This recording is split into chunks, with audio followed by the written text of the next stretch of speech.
안녕하십니까. 전기차 읽어주는 남자 전익남입니다. 네, 오늘 들려드릴 소식은 테슬라 업데이트 소식입니다. 사실 이제 2023.20 버전에 대해서는 옛날에 나도 테슬라 앱이라는 사이트를 통해서 제가 말씀을 드린 바가 있는데, 이게 한국에 들어왔죠. 그래서 한국에 들어올 때 업데이트가 되는 게 있고 안 되는 것들이 있습니다. 그래서 사실 우리나라에 들어온 것들을 보기 위해서는 실제 업데이트 되는 것들을 봐야 되는데, 그래서 제가 이렇게 영상을 찍고 있죠. 과연 어떤 것들이 진짜 업데이트했는지 제 차를 통해서 이렇게 보여드리려고 이렇게 영상을 찍고 있어요. 참고로 제 차는 20년 6월에 받은 이제 모델 3 롱레인지고요. 차 받은 지 3년이 넘었지만 여전히 업데이트가 진행이 되고 있고 앞으로도 진행이 잘 될 예정이에요. 물론 19년식도 마찬가지고. 이게 바로 테슬라의 매력이죠. 그러니까 계속 업데이트가 되면서 이제 기능이 추가되는 것들, 없던 기능이 추가되고 이렇게 업데이트를 기다리게 되는, 이게 작년에는 굉장히 많은 업데이트가 있었는데 올해는 좀 업데이트 빈도가 확연히 낮아져가지고 옛날에 전익남이 허구한 날 올리던 영상에 비해서는 좀 줄어든 게 있어요. 그래도 안 되는 것보다 낫지 않습니까? 이게 진짜 OTA고, 이 OTA의 범위를 다른 회사들이 아직도 못 따라오고 있어요. 한다고 하는데 테슬라에 비해서는 굉장히 떨어진다기보다 범위가 굉장히 낮죠. 그래서 이런 것들도 빨리 다른 회사들이 따라와서 저도 이제 테슬라가 아닌 다른 차들을 좀 고려할 수 있는 그런 상황이 왔으면 좋겠어요. 네, 각설하고 어떤 것들이 업데이트가 됐는지 이 메뉴를 통해서 좀 알아보도록 할게요. 네, 먼저 이 컨트롤에 소프트웨어 보면은 여기 릴리즈 노트라고 있습니다. 이거를 누르면은 이번 업데이트 때 어떤 것들이 업데이트가 됐는지를 알 수가 있게 돼요. 보시다시피 2023.20.9 버전인데 이렇게 두 가지만 달랑 업데이트가 된 걸로 나오죠. 타이어 정비 주행 가는 거리가 있고, 그리고 텍스트 크기 조정이 가능하다, 이렇게 두 가지인데, 먼저 이제 타이어 정비 주행거리 보면은 컨트롤 차량 정비로 이동해서 마지막 타이어 위치 교환 후 주행거리가 얼마나 지났는지 확인을 하세요 라는 내용이 있습니다. 모델 3 롱레인지 그리고 모델 Y 같은 경우에는 1만 킬로마다 차량의 앞뒤 타이어를 교체하는 것을 권장을 하고 있어요. 왜냐면은 모델 3 모델 Y 이 LEWD 전부 다 기본적으로 후륜구동 위주의 올휠 드라이브이기 때문에 뒤쪽에 있는 타이어가 좀 더 빨리 닳게 됩니다. 그래서 뭐 모델 3, 뭐 퍼포먼스가 아닌 롱레인지 모델, 그리고 모델 Y도 퍼포먼스가 아닌 이 타이어 규격이 동일한 차량들은 이렇게 앞뒤 교환을 권장을 하고 있어요. 근데 테슬라가 타이어 위치 교환을 한 거를 설정을 해놓으면은, 아, 내가 이때 설정을 한 이후로 위치 교환 안 하고 얼마큼 탔지, 이런 것들을 알 수 있게 된다는 것이죠. 이거 굉장히 좀 좋은 업데이트라고 좀 볼 수도 있고, 뭐 굳이 업데이트가 아니라고 하면은 이렇게 기록을 해놔야 되는데 귀찮잖아요. 그래서 이거를 보기 쉽게 그렇게 유저 친화적으로 그렇게 인터페이스를 바꾼 것을 보여줄 수 있고, 그건 제가 제 뒤에서 말씀드리고, 그리고 텍스트 크기가 원래 저번 업데이트 때 있었는데 우리나라는 적용이 안 됐습니다. 적용이 안 되는 글꼴이라고 뜨면서 안 되는데 지금 보시다시피 뭔가 좀 크죠? 뭔가 좀 큽니다. 제가 크기를 좀 바꿔놨어요. 보여드리려고. 이거 굉장히 좋은 업데이트고, 이것도 사용자 친화적인 업데이트죠. 예를 들면 이제 테슬라들도 좀 나이 있으신 분들, 좀 노안이 있으신 분들도 많이 타시거든요. 슈퍼차저에서 보면은 노신사분께서 모델 S 신형 딱 타고 슈퍼차저 딱 고르시는데, 뭐 커뮤니티 보면 이런 것들이 있어요. 워낙 이 차가 굉장히 좀 핸드폰에 가까운 그런 느낌의 차다 보니까 나이 있는 분들은 좀 적응을 하기가 어렵다? 절대 그렇지 않습니다. 사실 제가 3년 동안 타면서 느낀 건데, 모델 S 예전에 17년, 18년 이때 받으신 분들 중에 나이 있으신 분들이 굉장히 많으셨던 것 같고, 그분들 지금도 잘 타고 계세요. 이 정도는 좀 나이 있으신 분들도 충분히 저는 적응할 수 있는 거라고 생각을 해요. 그럼에도 불구하고 적응이 어려운 부분이 있을 수 있죠. 이런 폰트 사이즈가 작으면은 안 보이지 않습니까? 그래서 이런 것들에 대한 세심한 배려가 지금 업데이트에 적용이 됐다라는 거를 좀 말씀을 드리고 싶습니다. 이것도 지금 크게 돼 있는데 작은 걸로 이따 보여드리면서 다시 한번 좀 설명을 드릴게요. 근데 이 두 가지만 업데이트가 됐을까? 네, 절대 그렇지 않죠. 테슬라의 이런 업데이트는 여기에 릴리즈 노트에 떠 있는 내용 외에도 떠있지 않은 것들이 굉장히 많이 업데이트가 됩니다. 이런 것들을 좀 잠수한 패치라고 하는데, 어떤 것들이 업데이트되는지 하나하나 좀 살펴보면서 말씀드릴게요. 일단 컨트롤 쪽에는 딱히 뭐 업데이트된 내용이 없어 보입니다. 패스하고요. 그리고 페달 리밋 스티어링 바뀐 거 없습니다. 회생제동 낮음이 있네? 회생제동 조정이 가능합니까? 제 차는 구형이라서 가능해요. 구형은 됐어요. 근데 신형 안 돼.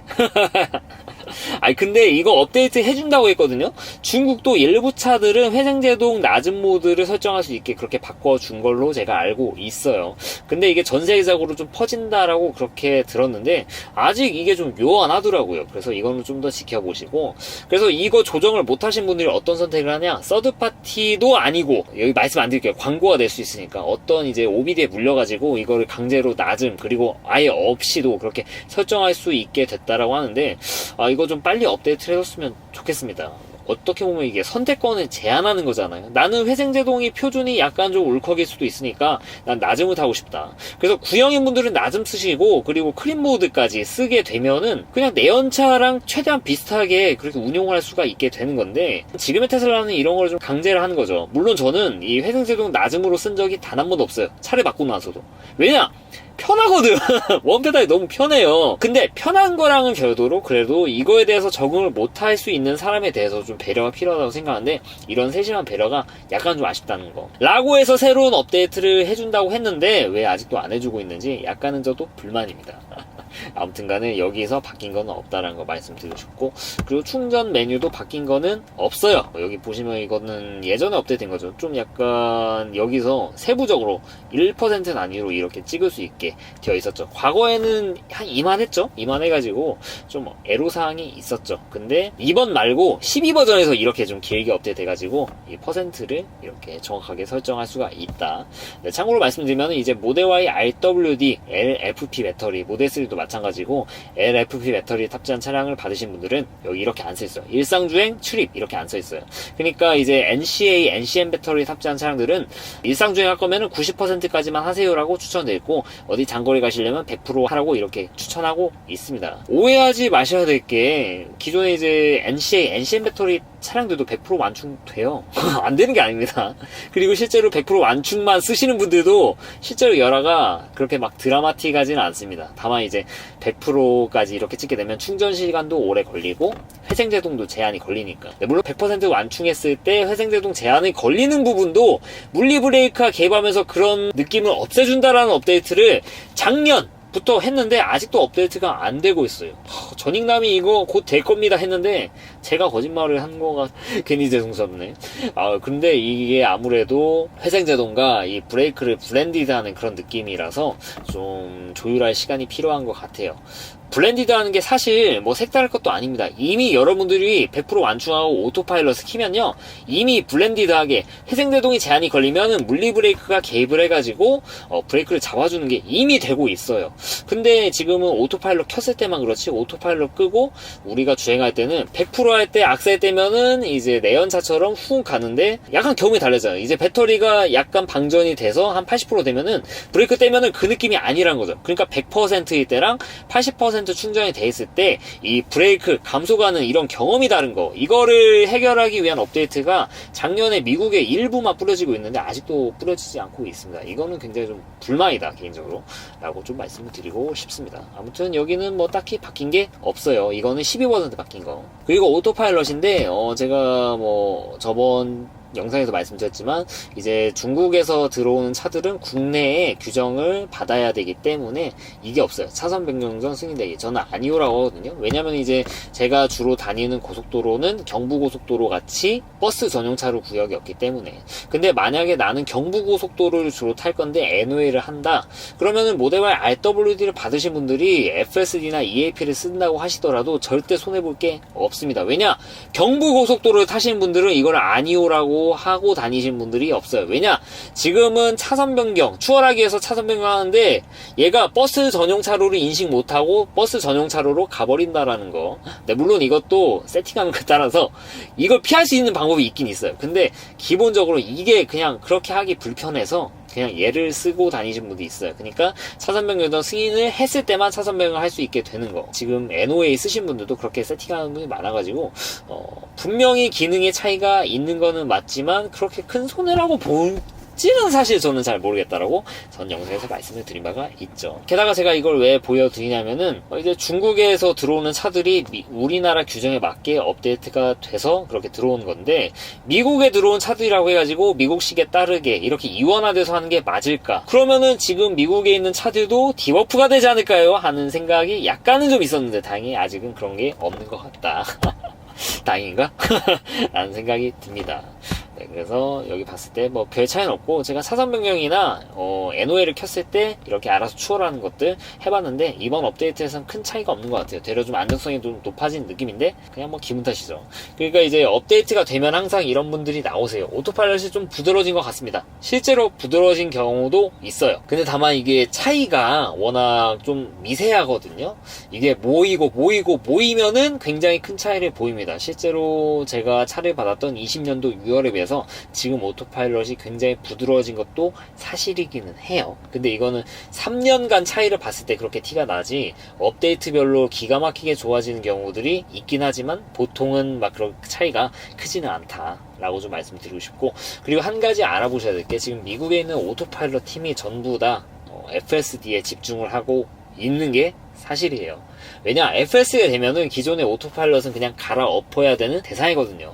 지금 한국에 있는 오토파일럿은 싱글 스택이 아닙니다. 미국에 있는 FSD랑은 그냥 레이어 자체가 달라요. 미국에 있는 FSD는 오큐펀시 네트워크를 적용한 굉장한 프로그램인데, 그래서 지금 오토파일럿의 투자가 예전 같지는 않고 지금 FSD에 몰빵이 되어 있어요.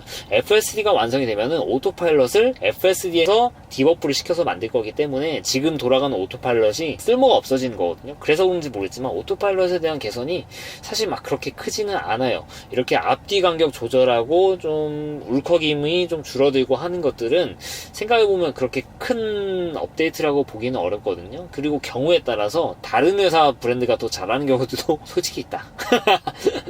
똥망이 업데이트 가끔 있지 않습니까? 막 말타기 한다거나. 테슬라 오래 타신 분도 아실 거예요. 그래서 오토파일럿이 약간 부드러워진 것도 맞는 것 같긴 하지만 그냥 그건 느낌일 수도 있다라고 말씀드리고 싶고, 그리고 테슬라가 지금의 오토파일럿은 그렇게 투자를 안 하고 있고 FSD에 몰빵이 되었다라는 것도 좀 말씀드리고 싶습니다. 결과적으로 큰 차이는 없다라고 저는 개인적으로 좀 느끼고 있고요. 장글 다시 뭐 바뀐 거 없고, 라이트도 바뀐 게 없습니다. 디스플레이에서 바뀐 거, 여기 텍스트 크기, 표준 크기의 옵션이 생긴 게 저번 업데이트인데, 원래는 크게 누르면은 지원하지 않는 글꼴입니다 하고 바꿀 수가 없어요. 근데 보시다시피 크게로 되어 있죠. 실제로 큽니다.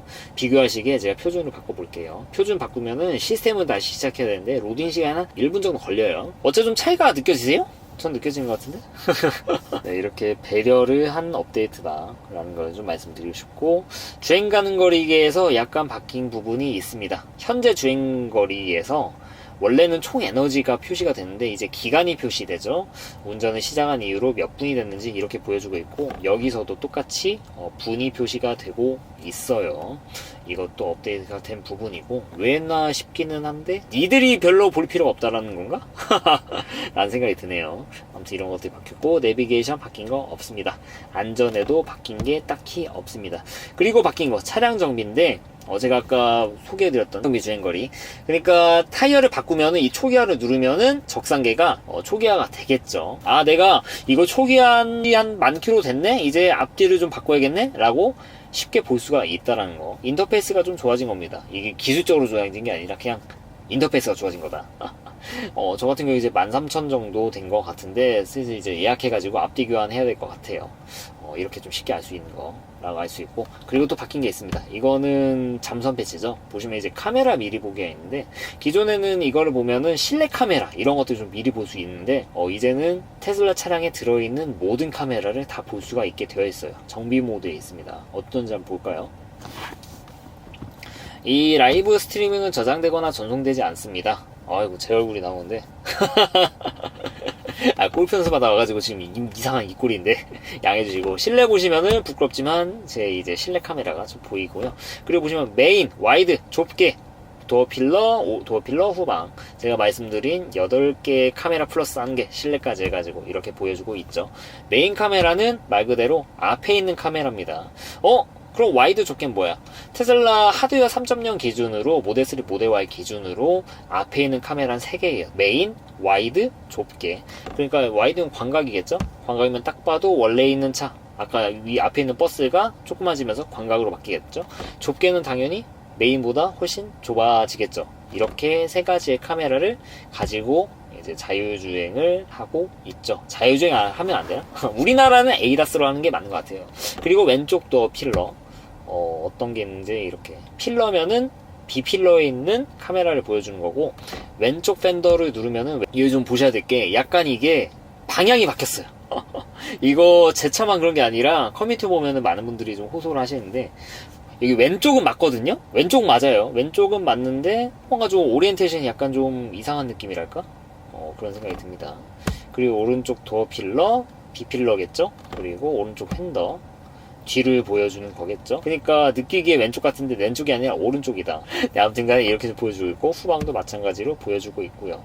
이걸 통해서 알 수 있는 거 편하게 볼 수 있다. 내 카메라에 문제가 있는지 없는지를 알 수가 있다라고 말씀을 드릴 수 있을 것 같습니다. 그리고 카메라 얘기가 나와서 하는 말인데, 약간 좀 색감이 변했다는 생각이 들었는데, 또 지금 보니까 또 그런 것 같지도 않고, 근데 약간 바뀐 거는 맞는 것 같아요. 확연히 차이가 나더라고요. 이게. 똑같이 세차하면서 좀 보니까 좀 그런 느낌이 든다는 거. 그렇다고 뭐 카메라 해상도가 좋아지겠습니까? OTA 했다가 갑자기 해상도가 좋아진다? 원래 해상도가 높은 카메라를 낮게 쓰다 높게 쓰는 건 가능하겠죠. 근데 물리적으로 뭐 어떻게 안 돼요, OTA는. 그래서 뭐 큰 차이는 없지만 색감이 약간 바뀐 듯한 느낌은 든다라고 말씀을 드릴 수 있을 것 같아요. 그 밖에 뭐 소프트웨어인데 뭐 바뀐 거는 없는 것 같습니다. 업그레이드 뭐 바뀐 거는 없고요. 네, 오늘 이렇게 2023.20.9 버전에 대해서 말씀을 드렸는데, 지금 우리나라에 대한 업데이트가 약간 늦어요. 작년, 재작년에는 미국에서 업데이트 되면 한 3주 안에 그대로 들어왔거든요. 근데 좀 20 버전이 거의 한 2달 뒤쯤에 들어온 듯한 그런 느낌이 들어요. 여기 보시면 이제 2023.20 뜨잖아요. 이게 정확하게 보면 이게 주차거든요. 20주차. 20주차에 최초로 나온 건데, 지금 8월이 넘었죠. 좀 늦은 그런 느낌이 듭니다. 실제로 미국에는 2023.26 버전이 나오고 있고, 이거에 대해서 제가 거의 한 달 전인가 말씀을 드린 바가 있어요. 미국에선 이런 업데이트가 됩니다 하고, 이제 좀비 게임이라든지 블루투스 이용해가지고 플스5 패드까지도 연결할 수 있게 됐다. 원래는 모델 S랑 X만 됐는데 모델 3, 모델 Y도 된다. 이런 것들을 말씀드렸는데, 이제서야 20 버전이 업데이트된다. 좀 실망스럽기도 하고 그런 생각이 듭니다. 그래도 이렇게 업데이트를 해주는 게 어딥니까? 이거 굉장히 좀 환영할 만한 내용이고, 다른 앞으로도 좀 미국에서 들어온 것들이 최대한 우리나라에 빠르게 들어왔으면 하는 그런 생각이 듭니다. 업데이트가 되면 어떤 걸 봐야 될지 모르겠다. 어떤 게 업데이트 되는지 모르겠다. 여러분들 나도 테슬라 가서 보시면은 나옵니다만 귀찮으시잖아요. 제가 올린 영상 유튜브 보시면은 이렇게 쉽게 설명을 들으실 수도 있다 라고 말씀을 드리고 싶네요. 네, 이상 전기차 읽어주는 남자 전인남이었습니다. 앞으로도 유익한 주제 가지고 여러분들 찾아뵙도록 할 테니까 좋아요와 구독 부탁드리도록 하겠습니다. 긴 영상 시청해줘서 대단히 감사합니다.